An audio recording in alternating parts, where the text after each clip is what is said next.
Төскайың ауылына келдік. Тула орталықта тұрмыз. Міне жерде бұрын магазин болған. Одан кейінгі міне үйлердің бәрінде міне ешкім тұрмайды, бос тұр міне. Қараңызшы.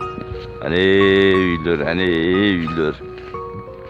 Есік терезелер міне ешқандай есік алды күрелмегенде. Терезелердің пердесін жауып кеткен. Міне тұр, есік алды күрелмеген. Қанша үй, міне осы қатар түгел ғой. Осы қатар түгел, неменеге дейін бос үйлер. Мына жақтағы үйлердің бәрі бос, әне бір үйдің шығып жатыр. Қалғанның бәрі бос. Міне, мұны үйлердің бәрі бос, міне. Бос, не деген аңырап қалған. Бір ауыл дегенің әшен аңырап тұр. Бұрын осы жерде совхоздың орталығы болды, Қаба совхоз деген. Совхоздың орталығы болды, міне. Егер қайтадан район, аудан болып қайтадан ашылса осының бәріне қараңызшы. Үйлерді жауып кеткен әшейін. Қайтып үйлер хозяйын тосып тұрған сияқты. Міне, бәрі әшейін. Жарай жақсы енді. Міне, біз Шығыс Қазақстан облысы Марқакөл ауданының ең Қытаймен шекаралас жатқан ең шеткі ауылы Шанағатыға кеп тұрмыз. Анау көрініп тұрған бұрын застава болған бәрі жабық тұр. Заставалардың бәрі жабылды бұл жақта. Мына жақтағы үйлер міне бір үйден түтін шығып жатыр. Қалған мына жақтағы үйлердің бәрі бос. Просто есік терезелер жабылған. Бәрінің міне. Көрдіңіздер ме? Егер де міне бұрын қандай ауыл еді? Бұрын осы жерде жүз шақты үй болған.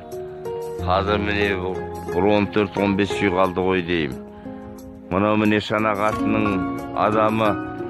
Қанша аға осы жерде, сіз осы жерде тұрасыз ба? Я осы жерде тұрамын, осы жерде туып өскен жеріміз. Иә. Шанағат туралы не айтасыз аға, айтып берсеңіз? Шанағаттың ең шеткі конец география деп айтамыз. Ең шеткі шекарас ауыл. Заставымыз болған кезінде осыдан 1-2 жыл бұрын онда жабылып қалды.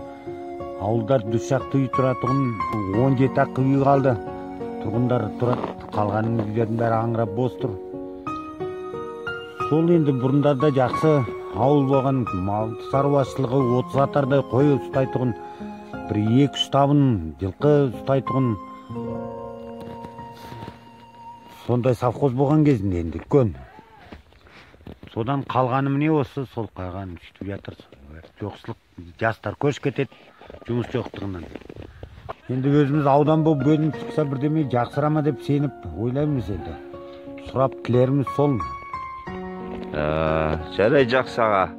Рахмет. Ақбұлақтың жаңағы мынау бұрын больница болған міне мына жақ. Мына жақтың бәрі бос міне. Мына жақтың бәрі бос тұр. Тура ортасында тұрмыз.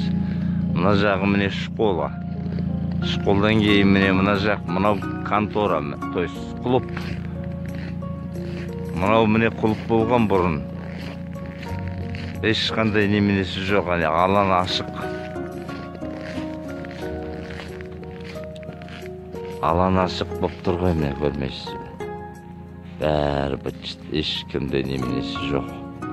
Бостыр әшей міне көші, бір көші ешқандай тіршілік жоқ. Енді мынау аудан ашатын болса, осы больницаның бәрі қайтадан орнына кеп, мына клуб жөнделіп, қандай жақсы болар еді. Бұрын міне 600 үйден 30 үй қалды деген, Құдай сақтасын. Елдің бәрі көшіп келеміз деп, үйлерін жауып кеткен ғой. Бәрі қазір аудан ашылса қайтадан келейін деп отыр ғой бәрі. Құрметті Қасым-Жомарт Кемелұлы, біз бұрынғы Марқакөл ауданының Қарашілік ауылының тұрғындары сізден ауданымызды ашып беруіңізді сұраймыз. Біз шалғайда жатқан мемлекеттік шекараның бойында шағын ауылымыз. Кезінде ауылымызда 100-ден артық үй, мектеп-интернат, магазин, клуб жұмыс істеп тұрған. Қазіргі жағдайға байланысты елдің қалаға үдере көшуіне, жастардың ауылда тоқтамауына байланысты Қазіргі таңда ауылымызда 40 қана үй, 30-дан аса оқушы ғана қалды. Сондықтан біздің ауданымызды ашып беруіңізді сұраймыз. Құрметті президент Қасым-Жомарт Кемелұлы Тоқаев. Мен Қазақстан азаматы Бағдолла Әлденұлы. Шығыс Қазақстан облысы Күршім ауданы Марқакөл ауылының тұрғынымын. Ауылымыз аудан қалашығынан 200 км шалғай. Қытаймен шекараға орналасқан. Аудан қалашығына бір пешет бастыру үшін 400 км жол басуға тура келеді. Аудан статусы кеткен соң халықтың әлеуметтік жағдайы төмендеп, тұрғындар азайып, кәсіпсіздік салдарынан ауыл тұрғындары қала жағалап көшуге мәжбүр болды. Іргеміздегі Қытай елі шекараға кемелді құрылыстар салып, түндері электр шамдары жайнап, жарқырап тұр. Ал біздің шекарадағы ауыл күннен күнге халқы азайып кетіп бара жатыр.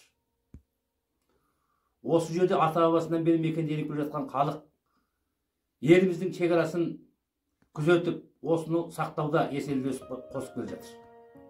Бұл туып өскен ата мекені. Бұл жерде амалсыз тастап қалаға көшуге мәжбүр болды. Осы рет сіздің халыққа жолдаған жолдауыңызда халық мүддесін бәрінен жоғары қою, халықтың әл-ауқатын жақсарту дейтін дана шешіміңізді естіп көңілімізге үміт ұялады. Мен ауылдағы ақсақалдар алқасы атынан, ауыл тұрғындар атынан сіздің Марқакөл ауданының бұрынғы аудан статусын қайтарып беруіңізді, Марқаның туризмін ашып, халықтың әл-ауқатын жақсартуды шешіп беруіңізді өтінемін. Ассалаумағалейкум қазақ елі. Қазақстан президенті Қасым-Жомарт Кемелұлы Тоқаевқа сіздің соңғы кездегі айтып отырған халық үнін еститін мемлекет құрамыз деген бастамаңызды естіп, сол уәдеңізге үміт арта отырып, Шығыс Қазақстан облысы Күршім ауданы Марқакөл өңірінің халқы 1997 жылы аудан мәртебесінен айырылған Марқакөл ауданын қалпына келтіру бойынша мәселе көтереміз. Сол 1997 жылы аудан тарағаннан кейін ауданмен бірге біздің елден шаруашылыққа көмегі тиетін кәсіпкерлік, ауыл шаруашылық бөлімдер алыстап, одан соң аудандық аурухана кетті. Олардың артынан өкіметтен күдерін үзген халық үдере көшіп, нәтижесінде бүгінде Марқакөл өңірінде аудан халқының 3/4 ғана қалды. Қазіргі таңда қай жағына қарасаң да игерілмеген егістік, бос қалған үйлер, құлаған балабақша. Тағы бір мысал, бүгінгі күнде Марқакөл халқы көрші Зайсаннан шығып, дәл іргесінен өтіп Қытай Халық Республикасына құбыр арқылы тасымалданып жатқан газға да қолдары жетпей, қымбат көмірмен үйлерін жылытып, отпен кіріп, күлмен шығып, өз елінде өз қазынасына қолы жетпей, өгей баланың күйін кешіп отыр. Бәрін айтта бірін айт, қордаланған көп мәселенің жалғыз шешу ол Марқакөл ауданын қайта қалпына келтіру деп білеміз. Аудан қалпына келсе, халықтың жағдайы ғана жақсарып қоймай, еліміздің шекарасы да бекитіні белгілі. Бүгінгі таңда шекаралас Қытай Халық Республикасы жақтың түнгі шамдары жарқырап, тордың ар жағында елді мекендер жаңбырдан кейінгі саңырақұлақтай өсіп жатса, ол жерде айына кем дегенде 100 шам жарқырап қосылып жатыр.